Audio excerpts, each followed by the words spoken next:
back in JotUrl.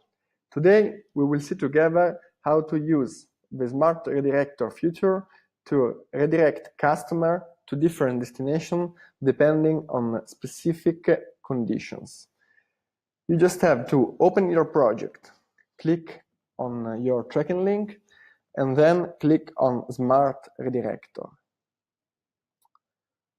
Here I have already created some conditions. After I will show you why, but to add a new one, you just have to click on Add New Alternative Destination.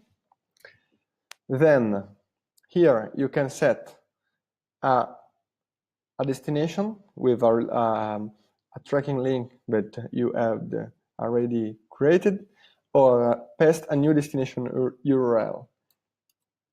For example, here I paste this link. Then I select my short domain and I will type in a new alias. Then here I can set conditions where I can redirect my traffic and so my users based on one or more condition groups and define the order of priority. To make it, you just have to click on group on or condition and select, for example, we click on group, I delete this, okay, group. Here I can choose the first condition. You can choose between language, country, operating system, mobile device, browsers, visits, QR code, lot of different conditions. For example, we can choose language. And then, for example, I will choose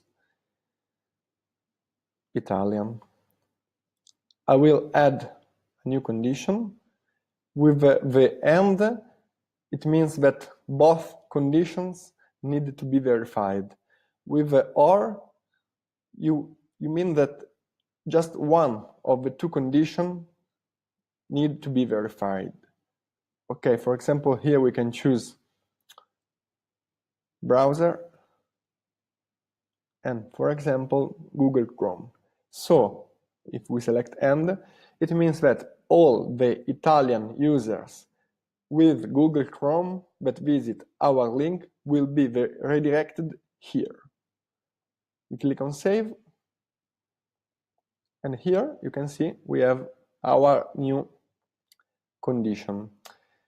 What if this condition is our first priority? I just need to drag and drop this in the second position. So the link will bring users here, where my tracking link points, and if conditions are verified, will bring my users here. Or, for example, if a user is from Antarctica, will be redirected here. And then point 4 and point 5. It's very easy and can make you a very selected proposal and targeted links to your users. This will bring you more value and more defined info for your audience. For this tutorial is everything, and see you in the next one. Bye bye.